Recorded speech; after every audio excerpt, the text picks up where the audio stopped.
Welcome, everyone. Good afternoon, good morning, wherever you're joining us from. It is such a delight and a pleasure to have you all join us from all over the world, I'm assuming. And we have the pleasure today of having an opportunity to have a first ever conversation with Luis Miranda, who is a legend in the area of Hispanic philanthropy. His bio is extensive. In fact, I'm going to have to abbreviate, but I just want to start by just saying welcome, Louise, to the Lilly Family School virtually. We were hoping to have you in person, and we still would like to have you in person at some point. So welcome, first of all. Thank you. Thank you for having me here. Yes. Well, I just want to share some highlights from your bio. It's quite extensive, so I'll just mention a few things. First, you have your philanthropist. You brought lots of significant attention, given your time, your talents, your voice, and your testimony to causes across the spectrum, from education to healthcare to disaster relief, but also to lifting up Hispanic communities around the country. You've also served in the political world as a consultant to many campaigns, including presidential campaigns, mayoral campaigns, congressional campaigns, and many others. So in this time of a lot of attention to political activism, you've been a leader in that. You've played a role in education, and including serving as a special advisor on educational issues around Hispanic communities. And most recently, for the past few years and in the past decade, you and your family have really championed Latinx-led organizations, participated on boards, provided counsel, advice, wisdom, supported financially, and most importantly, you've lifted up underserved populations in New York, in Puerto Rico. And what came to my mind as I watched the very inspiring video about your life was the way you brought your family together around the causes that really matter to you. Many of us know Hamilton, but you've taken the work of Hamilton and brought it to Puerto Rico. So there's just so much to talk about. I actually at a loss as to where to start, but I'm going to turn it over to you and just ask you to share that journey with us. You started your work in politics, you moved into philanthropy, and you've managed to fuse these worlds together. So over to you, Mr. Miranda. So I'll start just to start the conversation. I came from what I believe is a typical Puerto Rican Latino family. I was born in Puerto Rico, came to New York when I was turning 19, and my family was philanthropically involved the way in which so many of us are philanthropically involved. They didn't have a lot of money, so they gave money to the church because the church asks us for money. If you're Catholic, at least every Sunday. My family was a mix of Pentecostal and Catholic. So many times when you're in the Pentecostal Christian faith, and we were involved in local organizations that occur in a small town. It was the Rotary Club and sort of all of the activities to help people that the Rotary Club did. It was the Red Cross and all of the activity and the mobilizations that the Red Cross does whenever there's a need. It was all of those activities that I don't recall a time where we were not doing something for one of these organizations because something was happening, because someone was in need. And it was much later, really, when I came to the United States and began to learn more about organized philanthropic efforts that I realized, oh, shit, I've been doing that all of my life. My family has been doing that all of their lives. But when I came here, philanthropy, then it was defined as giving money to something. And if you give enough, somehow your name or your family name gets on that door on the top of the entrance to that pavilion, or you name a hospital. But that is what few people do, because few people have that amount of money to give. Most people give the same way that my family did all of their lives. So once in New York, it's how do you connect to your reality, to the needs of the communities that are here, and how do you engage then in a way that it's helpful to move forward community. I don't think that I ever had a plan. My plan was to come to New York, do my PhD in clinical psychology, and go back to Puerto Rico. That plan didn't work. In the process, I met Luz in graduate school. I got married. I had kids. And we visit Puerto Rico and are involved in Puerto Rico, but we have been now in New York. I've been in New York for 50 years now. So like many of us, we also live this life where we help where we come from as we continue to get engaged in the communities in which we live.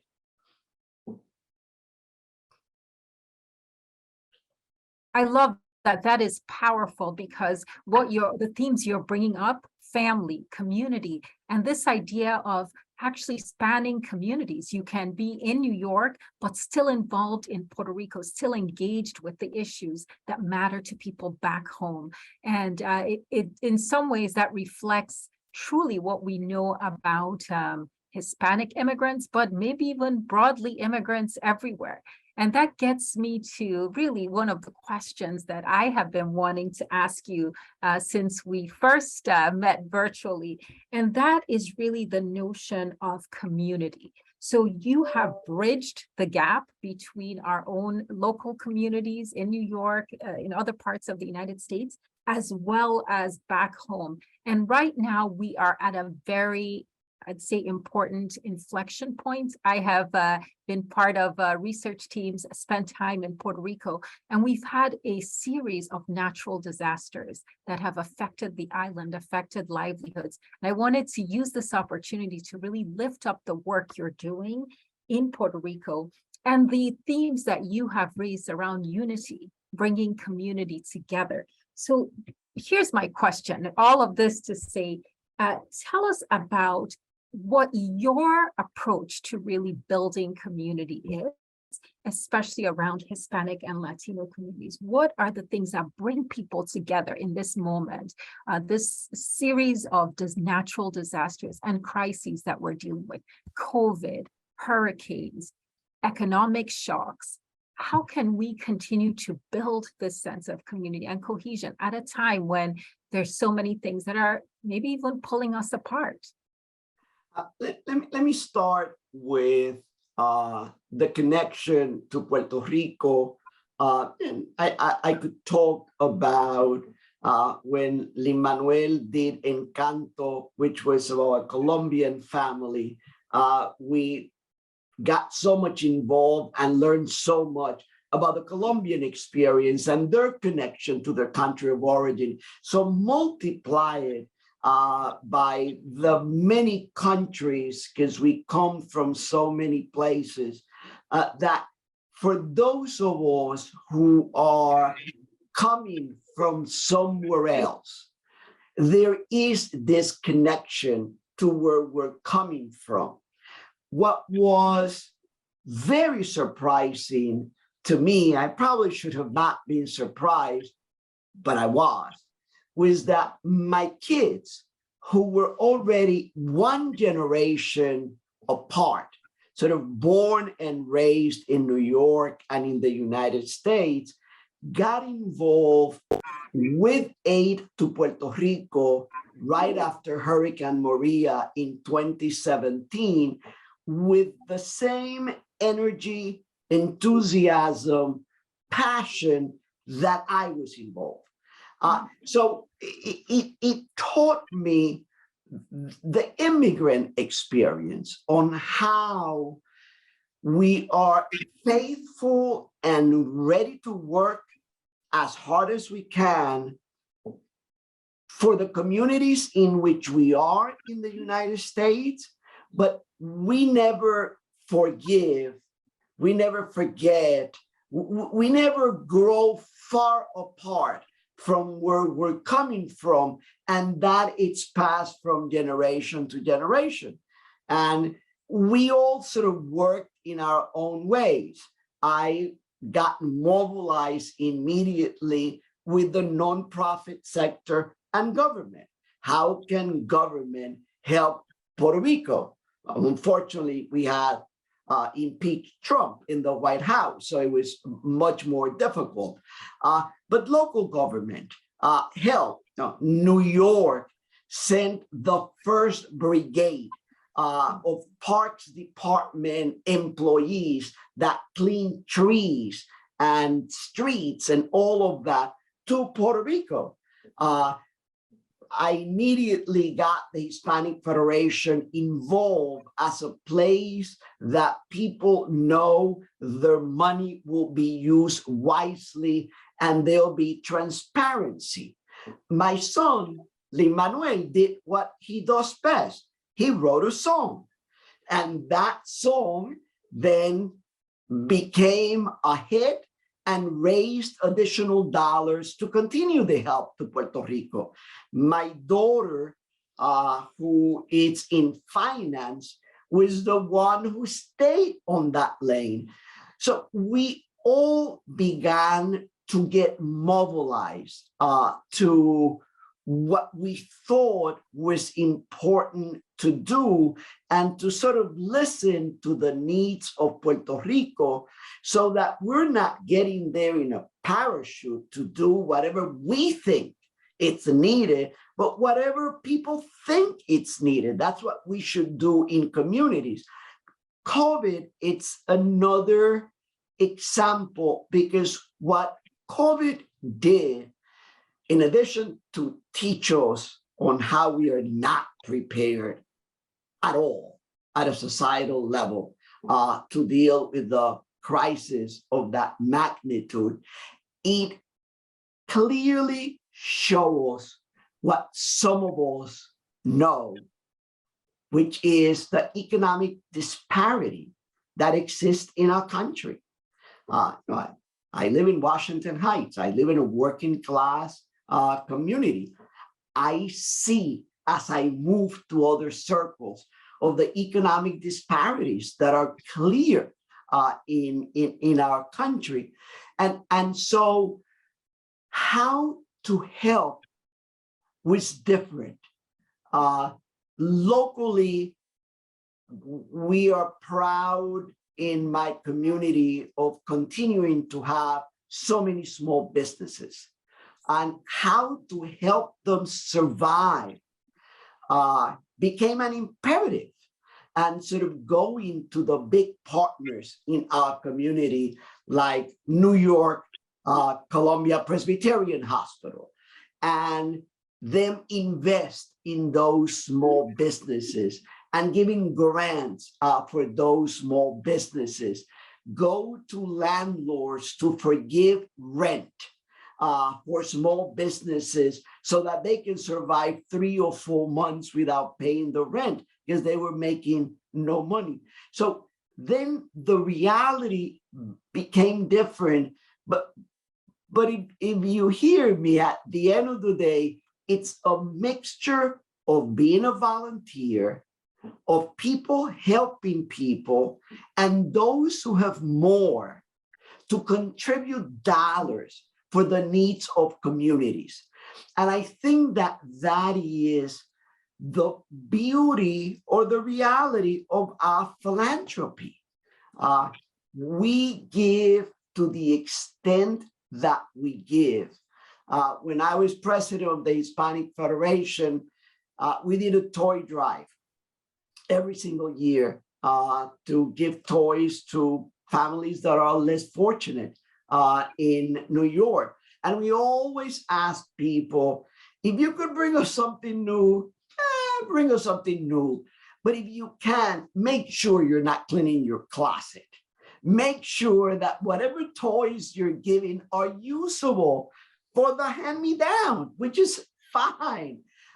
But we give in so many ways, and we need to reward and applaud people who cannot give $1,000, but can bring a shopping bag of good clothes right after a fire in a community where 30 families have nothing in their possession. You've covered so many themes. I just want to lift up some of the things you've said. And before I do that, I want to welcome, I see some people have just joined us. Welcome to the Lilly Family School. We're so honored to have Mr. Luis Miranda with us today. He is a philanthropist, but he's also a leader, an activist, and we're having this really broad and also deep conversation on what it means to be a philanthropist, to be a Latino philanthropist, and to be someone who is raising up the next generation of leaders. One of the themes that you've covered, which we feel passionately about at the Lilly Family School, is that philanthropy is not just about money. It's also about your time. It's your talent. It's your treasure. It's also your ties, your networks, which you have highlighted.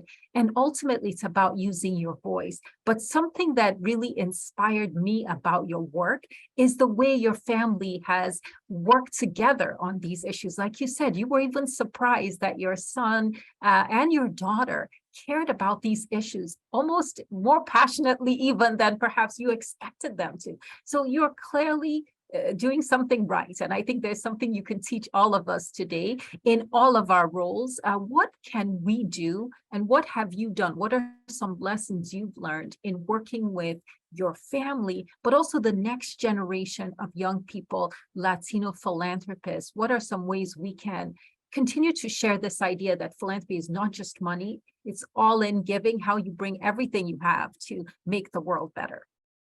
I think that the first thing is to lead by example. I don't have a Rotary Club in my community. I'm sure there is, but I volunteer in a different way. I, for years, worked with the Community Association of Progressive Dominicans, which was that local place where those of us who had a little money gave a little money to help others, but we knew that these 3 families were in need, and we will help those 3 families. We knew that so-and-so had a fire, and we helped with goods for that family that had a fire. This is before crowdfunding. Now a lot of this happens digitally, and we use it often, the Latino community, because it's the digital experience of something that people do in communities all the time. Whenever we clean our closets, we don't throw anything out. We first figure out, okay, we know people from Puerto Rico who could use a lot of this. And so is my family. Everyone knows as a kid gets older and the clothes are hand-me-down, that there is someone that can use this clothes.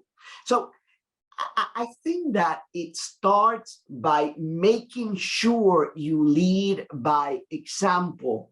I just came from my son's house because we were getting ready for a trip to Puerto Rico, and came with 4 shopping bags of Sebastian's and Francisco's clothes that don't fit anymore. Because people know you don't throw anything out. This could be somebody else's treasure. So lead by example. The second thing is listen. to what people want to do. When we went to Puerto Rico, and we ended up helping raise with the Hispanic Federation and many others, $45 million for the Hispanic Federation, $22 million with the Flamboyant Arts Fund. You listen to what communities want. Philanthropists decide sometimes that this is what a community wants. Well, that's cool if you're dealing with climate change, but if you're dealing with the racial reckoning that we have been going through, if you're dealing with the need for racial justice and balance, for inclusivity and diversity, if you're dealing with those issues, you listen to what communities have to say and the way in which they believe people should invest resources. So I do a lot of that. I love listening to people and see what they have to say. I have learned that there is a lot of intuition, a lot of knowledge that people's in communities. And then thirdly, just help organize those drives. They don't necessarily happen by themselves, but make sure someone is helping to organize them and support the organizing of those efforts, whether they are the typical philanthropic crowdfunding or raising of dollars, or let's get together for the holiday season by collecting toys for families that can use it. Fantastic. I think you've also covered something we have seen in the data, that when we think about Hispanic philanthropy, it is not just the formal giving to organizations, it's also people helping people. And in our data from the Philanthropy Panel study, we do see that Hispanic families have higher rates of giving informally to assist their friends, their neighbors, their family members in need. And three things that I wrote them down. So these are things I'm going to take away. Number one, lead by example. The reason your children have really stepped up and in some ways surprised you in their connections, that they've seen the work you've done and how meaningful it has been. I think the second one you talk about is deep listening. Communities have ideas, they have solutions. In fact, they know how to solve their own problems. And we need to do a better job of, when we work with communities, especially Hispanic communities, tap into that expertise rather than assume that we have all the knowledge. And I think the last point that all of us can do something about, with so many crises, both here in the US and across the world, is that we all have something to give. All of us are philanthropists and have resources that we can share. So I think that takes me to, in preparing for this, I had the opportunity to watch the documentary about your life and your work, Siempre Luis. And what I I can't say how much this inspired me, is that you are an activist first and foremost. So using your voice is something you do. Bringing people together is another thing you do. But this idea of bringing Hamilton to Puerto Rico, that was completely unprecedented, had not been done before. Maybe share with us, I know it's a long story, but I know the audience would love to hear, and if you watch the documentary, you'll learn more about this, but let's get just a quick story about how that took place. Lin-Manuel had brought In the Heights to Puerto Rico, I think it was in 2011 or 2012. And it was the first equity tour that ever went to Puerto Rico, meaning the first tour with unions and sort of what you see on Broadway, put on a plane and a ship and go to Puerto Rico. And so Lin-Manuel always knew that we were bringing Hamilton to Puerto Rico. It was just accelerated because Hurricane Maria had just happened. So he was finding a venue, and something that I thought was going to take more time, and it really took none, was to convince all of the investors that we were going back to Puerto Rico, and they were not going to make a penny. They were going to see sold out show after sold out show after sold out show. And when that happens, that should be that investors are cashing on that. But the arts in Puerto Rico were cashing for that.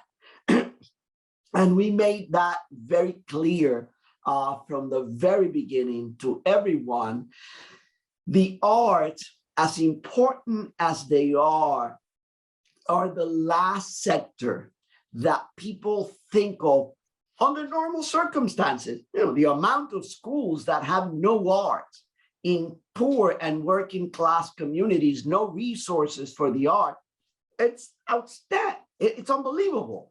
So imagine after a crisis when a country it's totally devastated, the arts would have not been a priority. People need water, people need housing, people need the basic things that we need. So we said we have done a lot with that. We have worked with many organizations led by the Hispanic Federation and many organizations throughout the country. This is for the arts. So bringing Hamilton, we knew that whatever we made was for the arts, but we didn't want to price it in such a way where we could make a lot of money, and then it was not available for local people. Local people were happy that we were bringing Hamilton to Puerto Rico, but if tickets were going to be $5,000 per ticket, they couldn't come. So we did. There were some tickets, mostly for our friends and for people in the United States, that were $5,000 a ticket. And then a quarter of all of the tickets were $10. Because we wanted to make sure we believe in democratizing theater and the arts. So we wanted to make sure that people from Puerto Rico can also admire the beauty of Hamilton. So it was a formula, it was a lot of work. We at the end raised almost $15 million for the arts. We were supposed to be in Puerto Rico. We got fantastic partners at the Flamboyant Foundation and created in partnership the Flamboyant Arts Fund. We were supposed to be there for 3 years. Now we've been there for a little over 4, because then what happened was that when we developed a mechanism that had dollars to give, had their ear to the ground, managed money right, other foundations began coming to us and say, hey, I have $3 million and I want to help writers in Puerto Rico. Will you manage these dollars for us? So we have now, even though we're supposed to be closed, we have now managed around $22 million for the arts in Puerto Rico. And I was just telling Lin-Manuela, my daughter with whom I was earlier, like, hey, you remember how we said we're getting out of this in 3 years? Now we're gonna have to rethink a little what it means, because the arts continue to need help in Puerto Rico. That's amazing. I wish I could just reach out and give you a virtual hug on this, because you started with an idea, but you've been able to not just scale it, make it sustainable, but bring others along as well. So it is now an ongoing fund that continues to support the arts in Puerto Rico. That gets me to one of my other questions. For too long, when we think about communities of color, the narrative is often communities of color as recipients of philanthropy and not as donors. And what you've just described, how your family got together, not just to make this possible for Puerto Rico, to bring this production, but to continue to support the arts now for 4 years. How can we change that narrative, the role that you are playing, your family's playing, the Hispanic Federation? There's so many individuals and funders, the Flamboyant Foundation, another example, but we still don't have that narrative out there. So that's something we here at the Lilly Family School want to change. Let me tell you, when Hurricane Maria hit Puerto Rico in September of 2017, we had a hostile DC government. And when you're talking about 80 billion in devastation, anywhere between 70 and 90 billion dollars in devastation, I'm taking the median of that need. Only government can sustain the effort. So when you're helping, and we were very clear, when you're helping a bit, but much more needs to be done. So we then needed to mobilize people. You don't need money to mobilize people. You need people to understand. You need angry people. You need passionate people. And we took thousands of Puerto Ricans, Latinos, and friends to DC to tell Congress that Puerto Rico needed help, that even though impeached Trump was just throwing paper towels at us, there was a need for the federal government to be involved. So political activism, calling your Congress members, doing all of that requires a phone call, requires getting in a bus and going somewhere else, requires going into your Congress member office and sitting there until someone hears to you. So there's so much that we could do as volunteers that doesn't require a penny. It requires passion, it requires energy, it requires our time. So if you measure all of that in dollars, I'm sure it means something, but it doesn't touches your pocket. So on the other hand, when nothing is happening at the federal government, it is the Puerto Rican diaspora, the ones that mobilizes to help Puerto Rico and mobilizes in the most incredible ways. People who knew someone, who knew someone, who knew a baseball player, who had a plane. So 4 people down the line, someone knew a plane, and we are collecting at our local fire department house water and canned foods to send to Puerto Rico in that plane that 4 people removed knew someone who can take it. So people began to have different roles. When Trump won, Planned Parenthood was under attack. And my wife has been, her entire life has been dedicated to work with poor women and to make sure poor women have access to reproductive rights, because banning abortion, you're banning abortion from poor people. Rich people are going to continue to have abortions because they'll fly somewhere to get their kids handled. It's poor people, the ones that are always affected. So my wife has always been in this quest.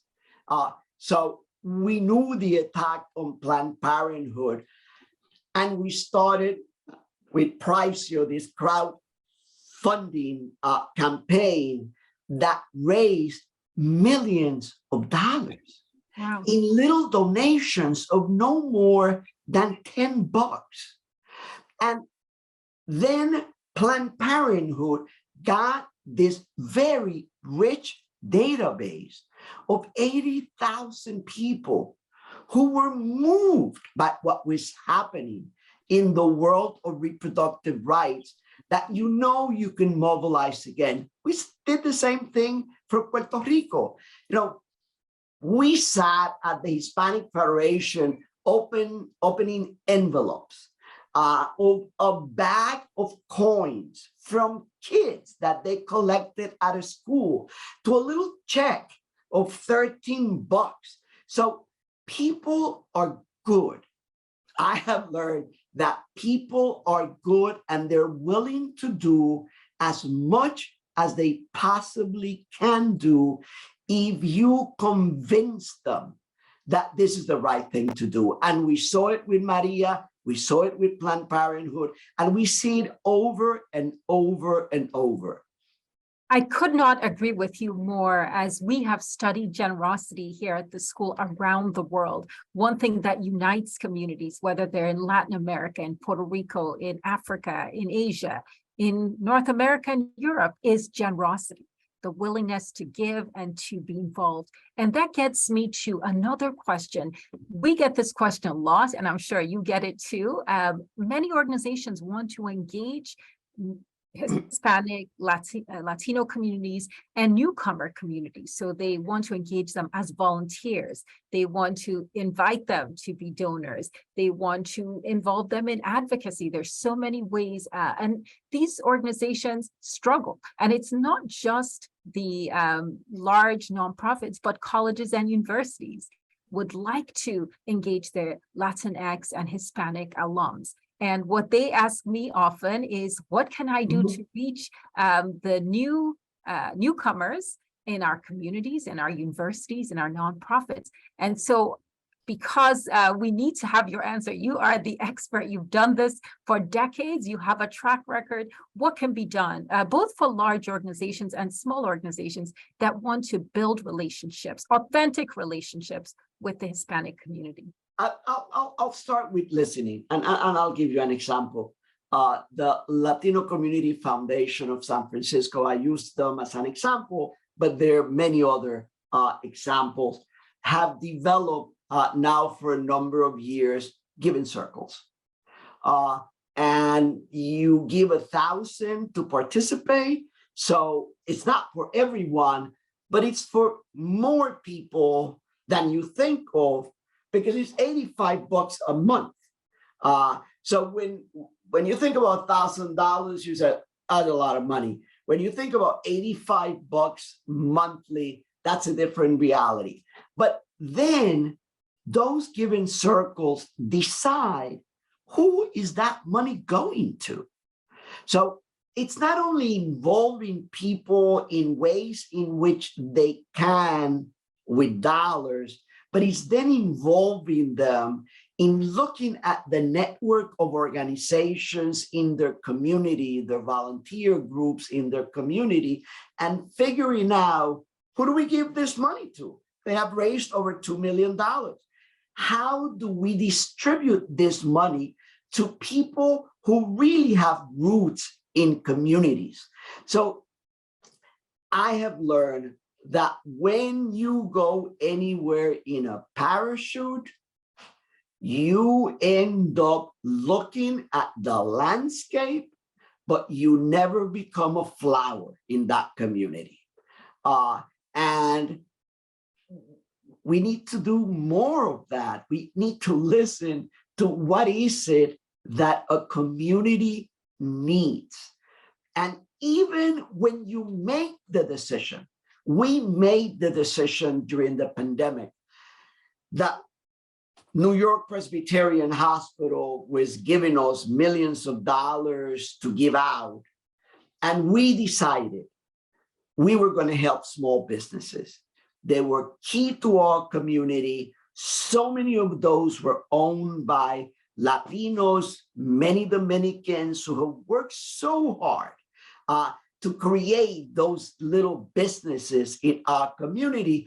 And we say to ourselves, government is helping in other ways. No one is helping this community of small businesses. Government is creating these loans and all of this other stuff that the paperwork, it's difficult for a small business. So let's earmark these dollars. So even when you make the decision, then you go and listen to small businesses, as we did. Okay, what should the application include? What paperwork is it possible for you to get in the middle of the pandemic? Like at the beginning, we were requiring leases to make sure that the people who were asking for rent money actually had a lease. And then we quickly realized, wait, half of these businesses don't have a lease. They have a month-to-month arrangement, verbal arrangement with the landlord that they have had for 5 years. And then involve people from the local community. Because I remember that in some discussions, some will say, but how do we know? I'm like, because I know where that bodega is. It's 5 blocks from my house. It has been there for a long time. So I know they are there month to month because they have been there for many years. So listen to communities, help them participate in whatever is that you're doing and make them participants. We ended up in this, when we did the pandemic dollars for small businesses, where small business will come and say, you awarded us $25,000. I don't need it. We were able to get someone to help us with the application that government sent, and we're getting $75,000. So somebody else can use these dollars because people are good. At the end of the day, I have learned that Yes. people are good. That's sort of the formula that I will use to help and assist others to continue to help. Fantastic. So let me try to recap. For those of you who've joined because you want to learn how to build relationships with the Latinx community, with Hispanic communities, the advice here from someone who's been at this for decades is, number one, start with listening. Be willing to learn, be willing to put aside your own ideas to really lean into what the community wants. And then be willing to experiment with new models. Because in the case of Luis Miranda, the idea of providing grants to small businesses was born out of the need during the pandemic. And also understand that you have to do it in partnership. You can't go it alone. Helping communities involves being embedded in those communities. As I heard, you can't parachute in. You have to embed yourself and be part of the fabric of the community. So I think if you follow that approach, you'll have the same level of success. Yes, and even more. Something that we learn with our work in Puerto Rico, it's that then when you may no longer be asking, a lot of it continues to happen. Giving Tuesday was 2 days ago. We picked 7 organizations from the many that we work with to highlight in this Giving Tuesday. And a couple of friends wrote to me texts and say, listen, we gave to Broadway Cares, which you included this time around, and we know how helpful they were to Puerto Rico and how helpful they are to the arts throughout the country. But I went back, you didn't include Planned Parenthood this year, but I know how important Planned Parenthood is for your wife. I remember, so I figure I'm gonna do Broadway Cares, but I'm also gonna do Planned Parenthood, who is not on your list this year. We see people at events who will tell me, hey, I send my donation of $25,000 to the Hispanic Federation for the work that they're doing in Puerto Rico. Well, I didn't even know they had given $25,000. Now I'm learning that they have given $25,000 for 4 consecutive years. So when you do things in partnership with others, if you involve those others and make them be part of the effort, they will continue to do it, even if you're not asking them to do it. Wow, that is powerful. So do it in partnership, do it with others, don't go it alone. And that is what leads to sustainable change.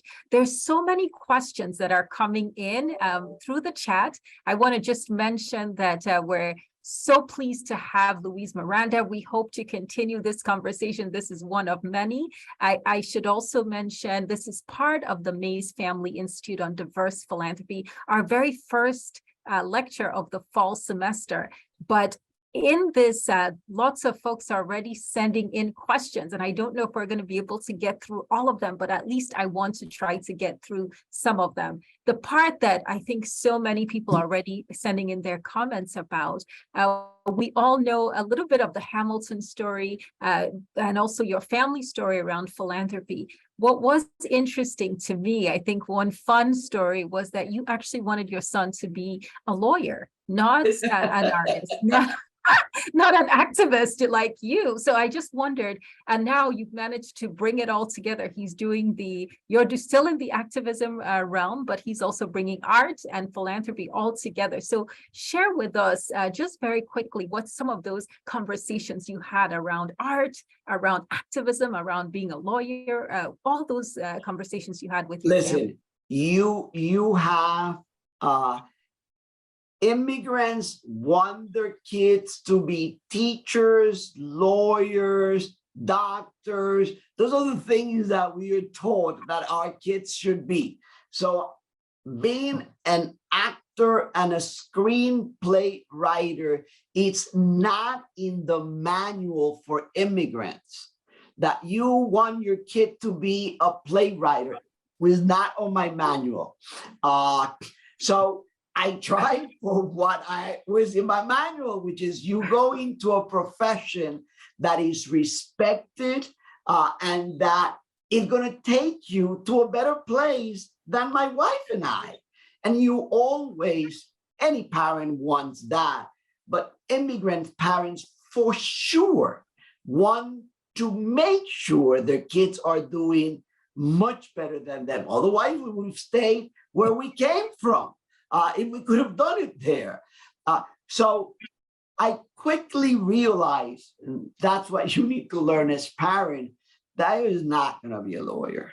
And you have to pivot. And you pivot by listening, and then you pivot by doing anything you can to support in whatever your kids' lanes are. We never missed a show to let him know that we support his art. When he directed West Side Story at Hunter Campus Schools as a senior, he needed someone to give Puerto Rican accent Spanish classes to his actors who were other students. So there was Luis Miranda teaching diction to a whole bunch of 12th, 11th, and 10th graders who were in the West Side Story production that he was doing. And when there was a serious question, I remember getting an email from Lin-Manuel. He had been teaching as a substitute at Hunter Campus School, his school. He loved teaching.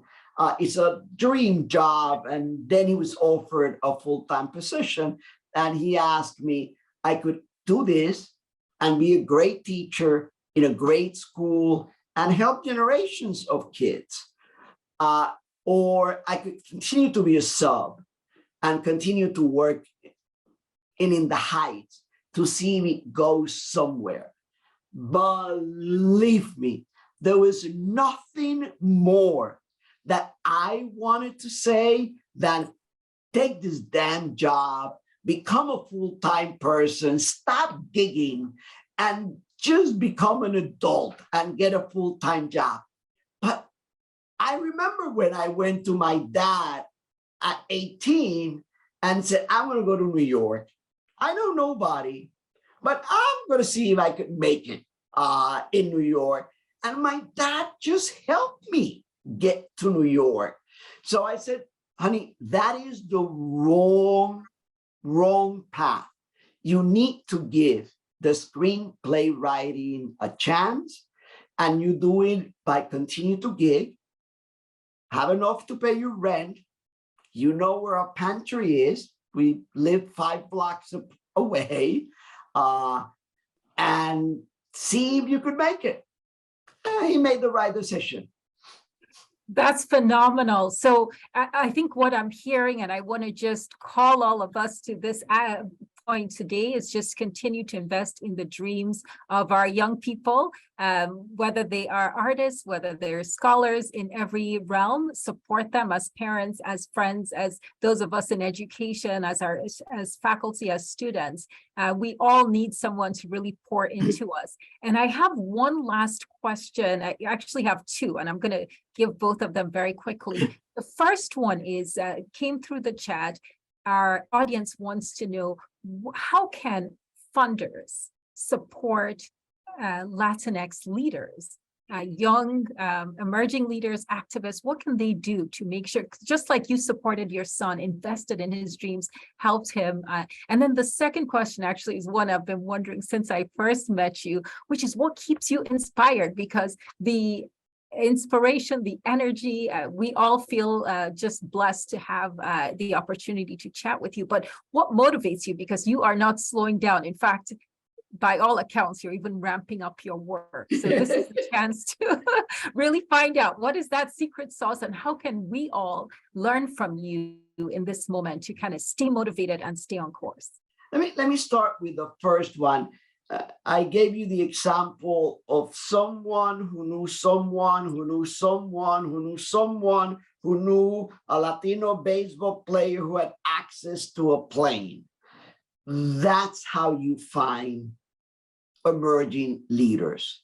You find them by talking to people and see who is making differences in communities, or who is the person who others believe it's making a difference in communities.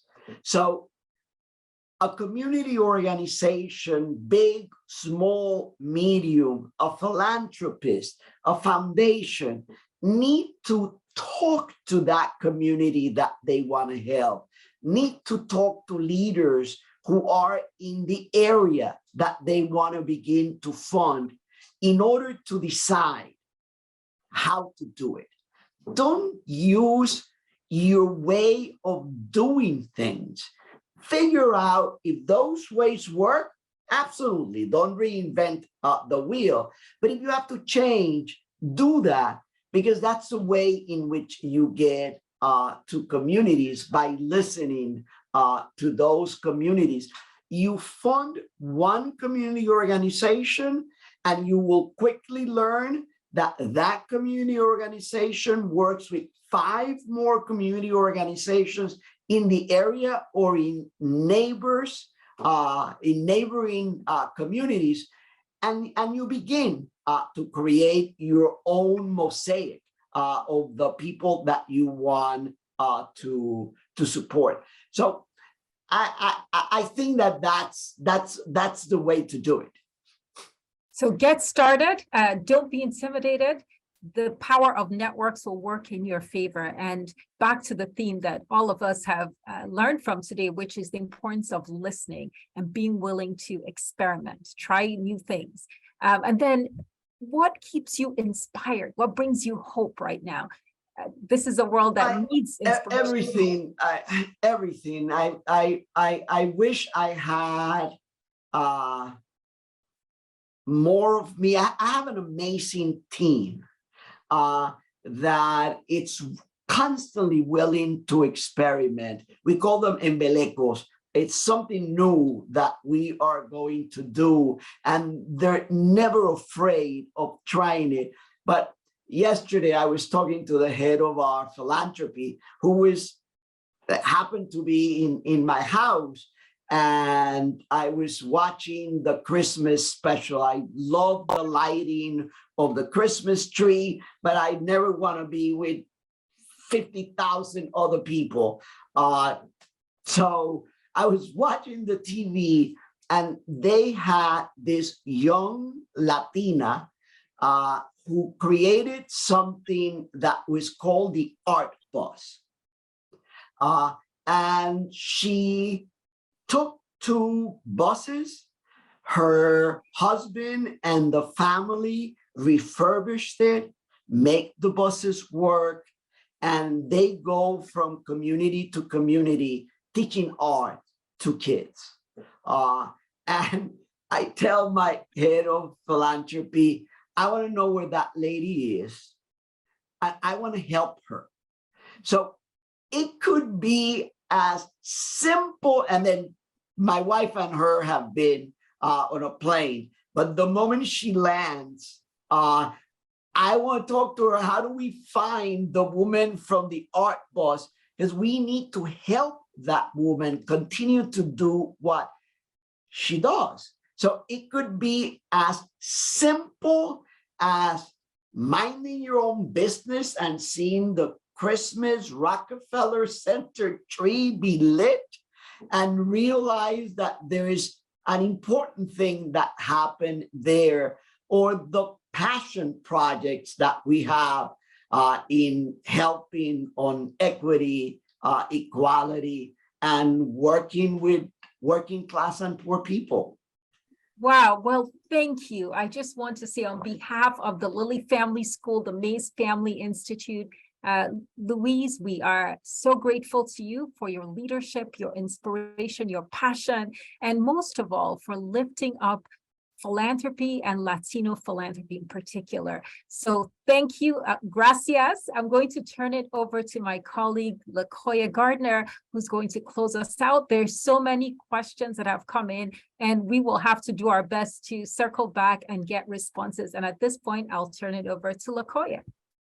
Wonderful. Thank you. And on behalf of the Mays Family Institute on Diverse Philanthropy, we just want to thank you, Mr. Miranda, for joining us today, and to really just express our gratitude. What a wonderful conversation we had with you today. And we certainly look forward to having you engaged with us, hopefully face-to-face in the near future. Just your passion and your commitment to just helping everyone. Your commitment to community is phenomenal, and it is extremely contagious. And so we are so glad to have had this conversation today. You've taught us so much. You've taught us how to engage and interact with the Latin communities by listening to their needs, by participating and supporting those needs as well, and to not just parachute in. I love that metaphor. Do not just parachute in, but literally take a look at that landscape. Do not become just a flower, but be involved holistically. And then all in all, you taught us that we have to lead by example and to tap into the expertise of deep listening. And my favorite portion of today's webinar was truly that everyone has something to give, and that really hit home, as we know that philanthropy is not just about giving of your finances, but it is about giving of your time, your talents, if treasures is there as well, but your testimonies, and just really being able to be a support system to others. So again, we just want to thank you on behalf of the Mays Family Institute for joining us today. We will send this link out to everyone who had joined us today as well. The recording will go out in the coming week. So other than that, you all have a wonderful day, and we certainly look forward to furthering our conversation with Mr. Miranda in the near future. Bye-bye.